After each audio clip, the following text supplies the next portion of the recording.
Hey guys, Kurt from Time Machine Transport. Just driving out to the shop. Beautiful day over here in Kenosha, Wisconsin. And my wife's down in New Orleans right now with some other nurse friends. Hi, baby girl. How you doing? So I get to run around like a wild monkey. No. Anyways, so I was watching that knucklehead Fauci. Well, not watching, listening to him. All the garbage that comes out of that freaking hypocrite's mouth. And at the end of the day, like I said, I'm a hypocrite as well because I've worn a mask or a face covering, and I tell people not to. So I guess I'm a hypocrite as well. But for work or whatever, if I have to wear it in a restaurant or whatever, I won't go in there. So on and so on and so on. But I was listening to that piece of garbage. And he reminds me, I'm going to title this video, Where Are the Leaders? He reminds me of somebody during World War II. I love history. He reminds me of somebody in the Nazi Party. And his name is Paul Joseph Goebbels. You can look him up if you don't know who he is. Just that it's Goebbels, it's not an R, there's two B's, I think, or something like that. But anyways, Paul Joseph Goebbels, that's who Fauci reminds me of. Because he's a propagandist. And Goebbels was Hitler's #1 propagandist.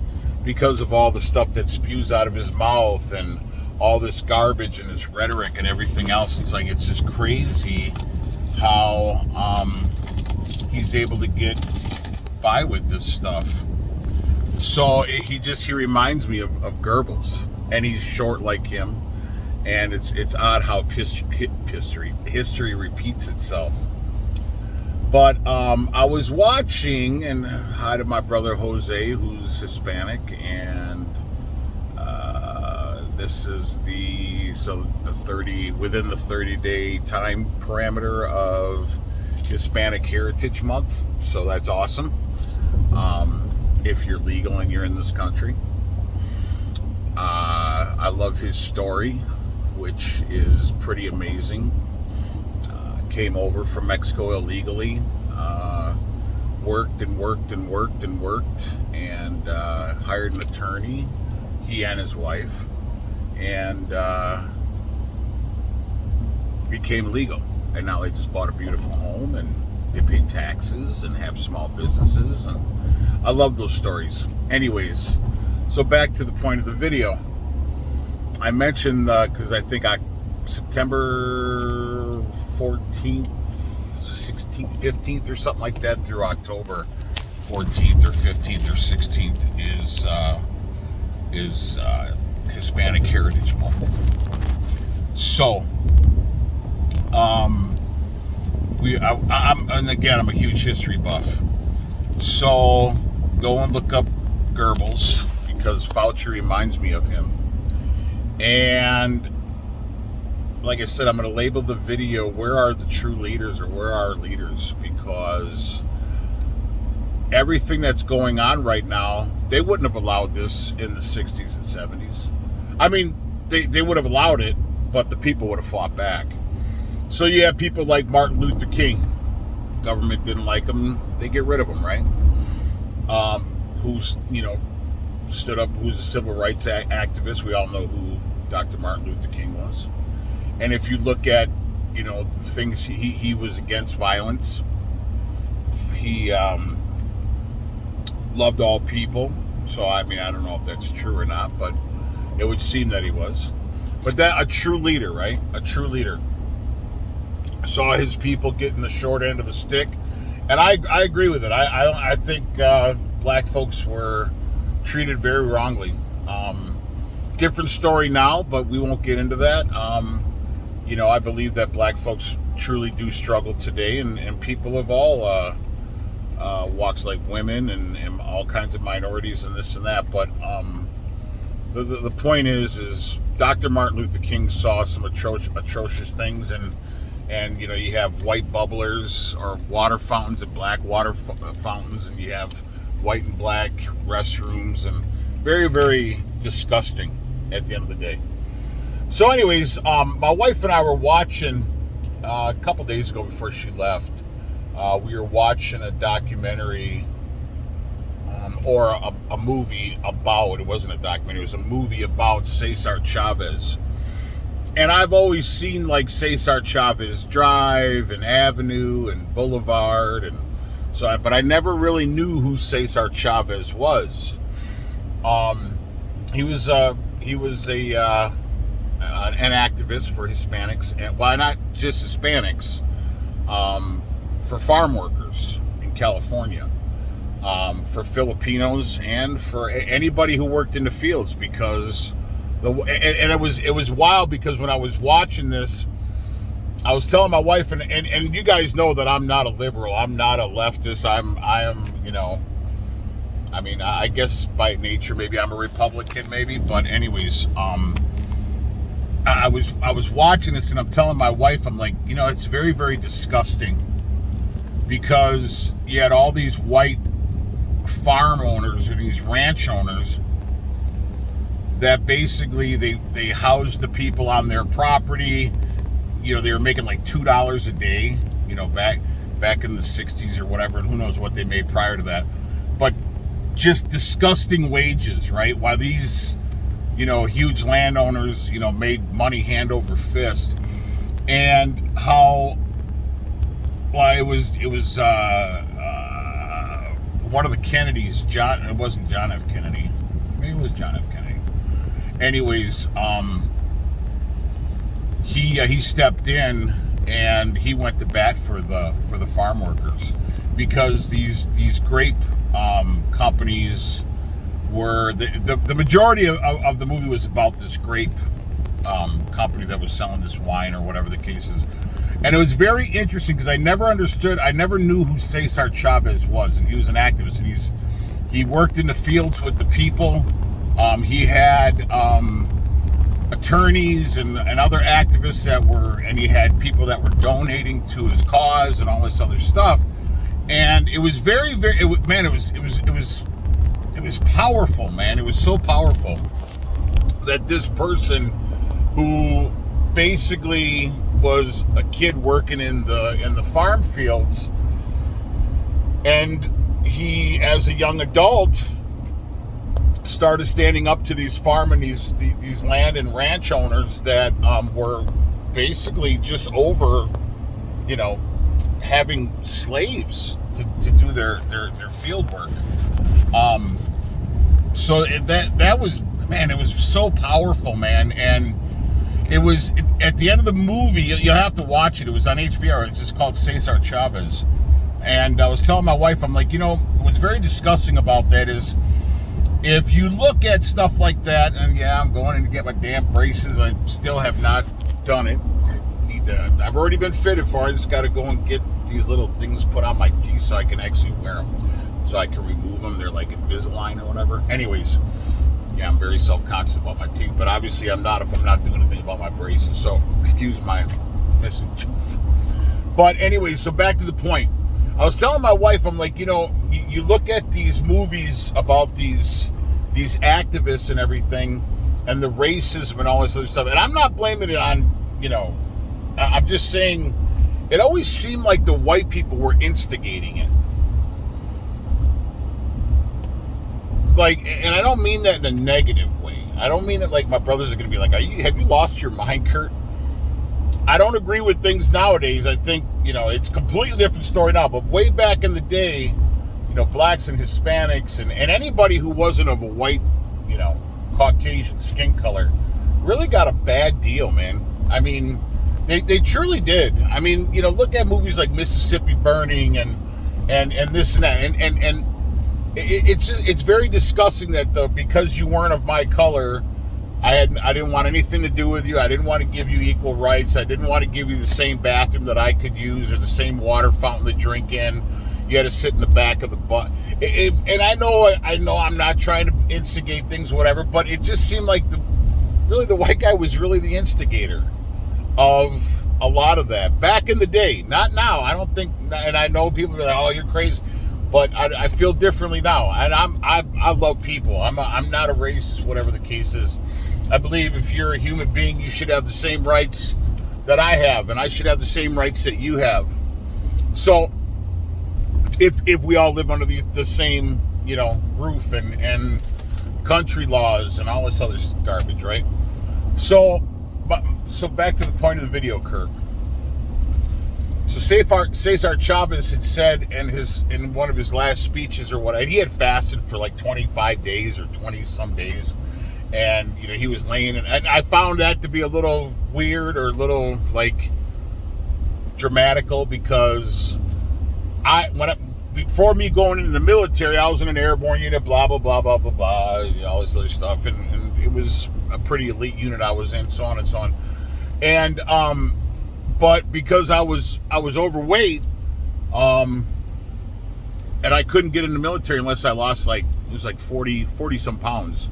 So I didn't eat for over 30 some days, and I worked 2 jobs, I ran every night, and I didn't eat for 30 some days. I remember when I knew I had to eat something is when I was outside my grandma's house and I was walking around the back of the door. I stayed with her prior to going to the military, and I leaned up against the wall and I passed out, and I woke up and I was sitting down in the dark in their backyard. I don't know, I could have been out for a few minutes or whatever, but that's when I knew it was pretty serious. But they take this 20 some days of Cesar Chavez, and it's a true story, of me not eating for 30 some days. It was like 31, 32 days. Very, very difficult. But I was that determined to go in the military. So anyways, Cesar Chavez, they made this big thing about him fasting for 25 days, how he laid in the bed. And I didn't lay in the bed. And I think I was 18 or 19 when I went in the military. So anyways, actually I turned 19. So anyways, I didn't really like that part too much. Like, okay, well, but it's interesting, and I'll get to another point of a fast. So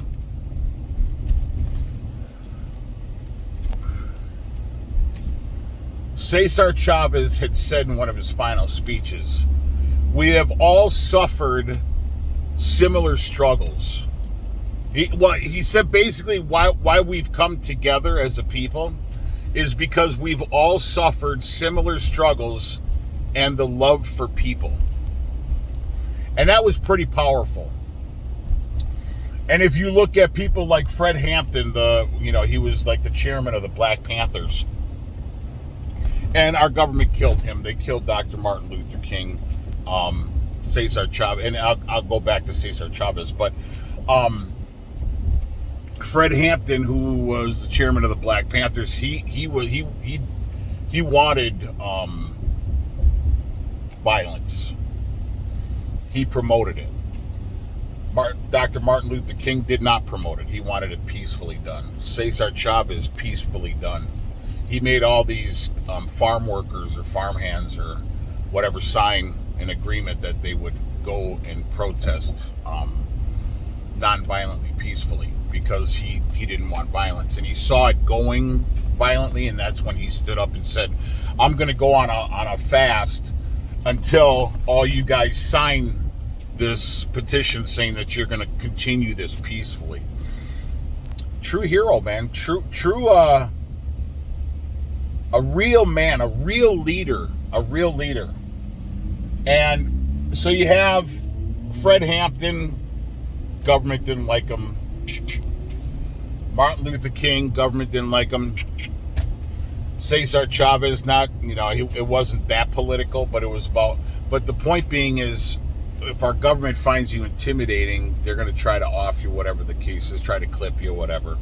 But Cesar Chavez, he was getting such backing, such support. These people were literally donating. I mean, the Auto Workers Union, all the APO or whatever, I think it was, or APW, anyways, or AO, something like that, was the Auto Workers Union, where they gave them like $5,000 a month, and that was back in the 60s, to support their cause. And they said, we'll give it to them however long they need it. And they got donations and all this other stuff. But the point of that is, Cesar Chavez, in his one of his final speeches or whatever, he had said that it all began with us workers in the field, and then we just went to. And was nobody at the post office? Is today a holiday I'm unaware of? Anyways, I'm gonna make a couple packages for my wife. So he said that it essentially went with housewives not buying wine. That's where it kind of began. So it began with the farm workers, but it basically really started with housewives not buying this wine from this grape company. They basically protested it and they wouldn't buy it. Then they started removing it from the shelves of stores because these farm workers or these ranch and farm owners and landowners, they refused to meet the demands of equal pay for equal work, for a day's work, whatever, equal pay for equal people, or whatever they called it, and they basically resisted it. And then Nixon, that piece of garbage, when he came aboard, he actually sided with these farm and landowners and tried to sell them. So he told the farm owners, the government will buy. Oh, so we'll get you these deals overseas, so now you can transport your grapes overseas, and then the government will buy the rest of whatever's left over for our troops. Nixon did, yeah, piece of garbage. And Cesar Chavez went overseas and continued to struggle and the protests, and had the UK and all these other foreign countries that were siding with him. And the farm owners and ranch owners lost hugely. So that was just amazing. I mean, you want to talk powerful, right? Fred Hampton, obviously we went, the chairman of the Black Panther Party and the creator of the Rainbow Coalition and, all this stuff, again, wanted equal rights for people. Martin Luther King, equal. If what's happening today with all this Terrell Buckley, on this channel we call it the Terrell Buckley, the jabber in your arm, right? If this were to happen, it essentially this is equal, and people say, well, no, Kurt, it's not really equal because this isn't really, that back then it wasn't threatening people's lives, and the fuck it wasn't threatening people's lives. People were getting hung, people were getting beat, people were getting, abducted and murdered. And Cesar Chavez, these ranch owners, they sprayed him with pesticides. And I'm still alive. I haven't gotten the Terrell Buckley. My wife's still alive. She hasn't gotten the Terrell Buckley. She works in cardiology as an RN. She sees people all the time. I've been home for now 4 months because I'm just about finished with my truck. But during this whole, smoke screen pandemic where, I was in some of the nastiest places in the country, truck stops. I take my vitamin D, my vitamin C, my elderberry, my monolaurin. So I take my supplements. But the key is taking supplements, but also washing your hands and not licking toilet seats, right? So the point is, where are the true leaders? Where are these religious leaders? And yeah, Pastor Rick, I'm not calling you out, but why can't churches communicate with other churches and say, hey, listen, we need to put a stop in that, because eventually they're going to come after the churches. And if you don't think that they're going to come after the churches, you're sadly mistaken, because they want complete, like I said, you cannot have complete control and power, or you cannot have complete power if you don't have complete control. Well, eventually the churches are going to recognize, once it's too late, that it's all going to be too late. It's all going to be too late. They will shut down churches. They will go after Christianity. They will do this. They will do that, because we're heading to a communistic regime, right? But anyway, so the point of Fred Hampton and Cesar Chavez and Dr. Martin Luther King and so on is, where are these leaders now? Because how are they able to, if you haven't heard, or I'm sure you should know by now,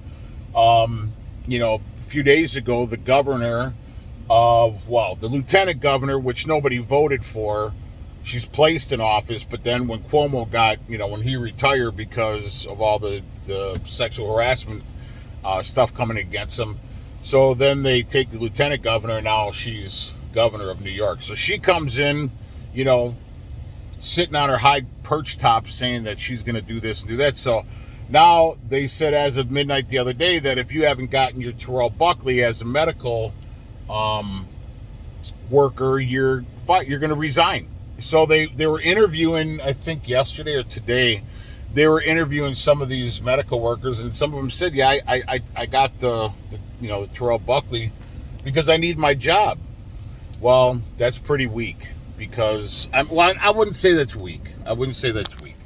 But that's pretty disgusting that it comes to that. Now, if this would have happened back in the 60s and the 70s, where they were forcing all minorities to get the Terrell Buckley, right? And we'll put it like the minorities, and I don't mean it like in a bad way. I'm just saying the minority leaders would have stepped up. The true leaders would have stepped up. The true leaders would have stepped up and said, no way you're not doing that to these people. No way.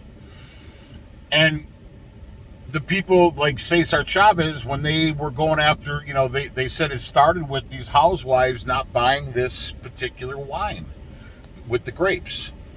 And it only took an amount of people that weren't very powerful, but made up the difference in numbers. So you could be it's like David and Goliath, right? Our government being Goliath, obviously, and the people being David. But if we stood together and we united, put unite back in the United States. Put unite back in the United States, right? So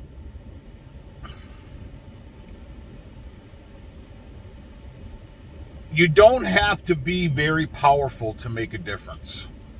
These housewives, especially back in the 60s, they were stay-at-home wives and all this, the sexism and all this other stuff going on and all this other stuff, where women didn't have equal rights. Only the white man had the rights, right? Women didn't, minorities didn't, whatever the case is. Very, very sad, very pathetic. But so if you, the point being is, if you're a housewife and they went out and they were handing out brochures and just constantly protesting outside the supermarkets and handing all these, these pamphlets and these brochures to these housewives, and they were actually reading them, and they were like, wow, that's so unfair. And they said, how can we make a difference? All you have to do is stop buying this particular wine. Forgot the name of the wine. And it worked. So it shows you, and Kurt, it was different times back then. Yeah, it was very, very different times where stuff like that, if you didn't agree with my type of people, my skin color, whatever, it wasn't going to go very well for you, right? If it could change people back then, now it's a completely different world, right? You got LGBTQ and this and that and everything else. So if it worked back then, why couldn't it work now, right? So where are these religious leaders? And if you say, well, okay, and I'm not calling you out, Pastor Rick, but let's just say, for instance, you say, well, if I go to one church, I can't really make a difference. Well, that's exactly how I feel. But I come on here and I give my number out, 414-477-7845. If you want to call me, whatever, bitch at me, call me names, or you want to agree with me or whatever the case is. But, put unite back in the United States, man. And the thing is if you're just one person, like one housewife that stopped buying that wine, and you're one pastor or one priest or whatever, one rabbi, whatever the case is, and then you go to another church, and then they say, you know what, I think I know another church we can go to, and then both of you go to a third church, and then that church says, you know what, I think we might be able to go to another church, and then now all four of you guys or girls or whoever go to this other church, and then 5 go to 10, and 10. It only starts with one, man. It only starts with one true effing leader, man. One leader. Like I said, if this were to happen, and it did happen back in the past, and it was the same, people's lives were at risk, except way worse, and way true. Now with a 1% fatality, like, yeah, really? Like, okay, I don't feel my life's in danger. I really don't. And I'm overweight. I smoke occasionally. I'm over 50. I'm in the percentile that's supposed to be dead right now, right? Yeah, I am. I'm not fearful. I'm going to the post office. I go everywhere without a mask, whatever the case is. I haven't gotten the Terrell Buckley. I'm still alive, obviously, by this video. So the point is, so I'll get back to the fast thing. So I was watching on Spectrum News the other day. I turned it on, and I'm going through the channels, and I hear that this Lutheran pastor, I think it's Milwaukee, is, or maybe Kenosha. Anyways, he is going on a fast. He's fasting right now because of climate change. You're going on a fast. Cesar Chavez went on a fast because the people that were protesting were getting too violent. So he said, no, we're not going to have it that way. I'm going to fast until everybody signs this petition that they're going to carry on with this thing peacefully. Basically, like your chain is only as strong as your weakest link or whatever. So this pastor from a Lutheran church is fasting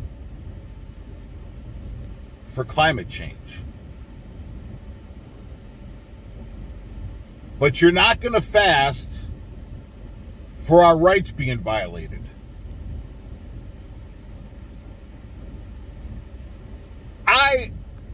When I heard that, I wanted, if I could have smacked his face, I would have smacked his face.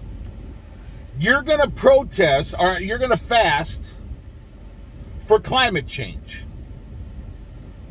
I'm sorry, Pastor, but you're a fucking idiot. You are an idiot. And I'm sure it's on Google. Look for the pastor in Wisconsin. I believe it's Wisconsin. Milwaukee, I believe, or Kenosha. That's fasting for climate change. But you're not fasting for people that are literally losing their jobs, their homes, their rights, their kids. You're not fasting for any of that, but you're a religious leader. Shame on you, sir. Shame on you. You are going to fast for climate change, but you're not going to fast for people and their rights. That you won't fast for. That's my point with religious leaders. You have, and I don't want to offend anybody. No, this is where, so you don't want to get less money in the offering plate because, well, if I say something, I might lose 100, parishioners or whatever. Well, so what? Who cares? If you lose them, you lose them. Start forming an alliance with other churches. So the thing is how are you going to fast? Where are these religious leaders? Where are any leaders, right? Your aldermen, older women, your senators, your congressmen, your congresswomen, blah, blah, blah, blah, blah, right? Your priests and rabbis and pastors and whatever, preachers, whatever the case may be, right? Your union leaders, anybody who has a leader status quo, I guess, or title, titles are cheap anyways. Where are you? Where are you? How can you allow, they wouldn't have allowed this in the 60s and 70s. It's quite apparent with the amount of activists and protests and all this other stuff going on, but you're going to allow it now. I don't get it. I don't get it. Why are churches not going to other churches? It starts with just one, like Cesar Chavez said. Started with one housewife. One. And then she talked to these other ones. And it took standing outside of grocery stores and this and that. And granted, it took 5 years. I think it started in 65, ended in 70-ish. Yeah, it took 5 years, but shit. I mean, do you think a millionaire becomes a millionaire overnight? Absolutely not. Do you think, a seasoned war veteran becomes a seasoned war veteran overnight? Well, maybe. I don't know. But, how do you become a great parent overnight? No, it takes a while. Things take time, but you have to start somewhere. I don't get it. And if you guys know which pastor I'm talking about, you should give him my number so I could curse him out, because he's a piece of garbage. Come on, man. Okay, is climate change real? Yeah, I think so. I believe so. But I think this takes precedence over climate control or climate change right now. Or maybe it doesn't. Maybe you can still do it for both. So anyways, I was just flabbergasted when I saw that. Absolutely flabbergasted. I'm like, man, if you were standing in front of me, I'd want to smack your face. Anyways. But yeah, man, just check it out. Check out Joseph, Paul Joseph Goebbels. Check out Cesar Chavez. Check out Fred Hampton from the Black Panther Party, the creator of the Rainbow Coalition. And he wasn't the leader of the Black Panthers, Fred Hampton. He was like the chairman, because I believe the leader was locked up in prison. But anyways, check it out, man. I mean, and start questioning if you belong to a congregation and you go to church, or you are a union member, whatever. Why don't you start going to these people and saying, where is your leadership? Where is your leadership? Where is your leadership? We turn to you for advice. We turn to you for direction. We turn to you for inspiration. We turn to you for, obviously that's what a leader is, right? But why don't you start questioning, where are these leaders, man? Where are they? Fasting for climate change? I guess that would be a leader. Sure, absolutely. And it got them news coverage. But if you said and this tells you exactly how corrupt the media is, right? If you were to say that you were fasting for the Terrell Buckley, it probably wouldn't be on there, right? It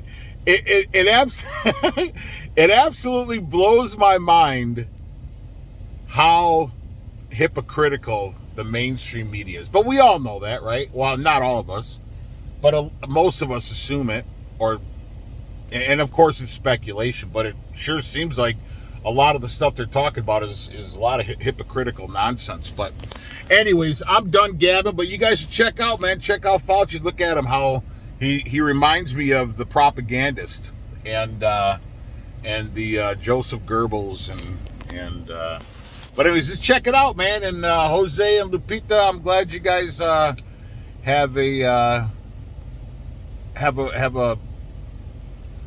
have some sort of Heritage Month. I love that. I love that story. So, anyways, but start go to any leader that you know and ask them, why are you not talking to other leaders? Why are you allowing this to happen to us? Because essentially the leaders are allowing this to happen to us, because they're not uniting the people. Like I said, put Unite back in the United States. Anyways, please like and subscribe to the channel. Ciao.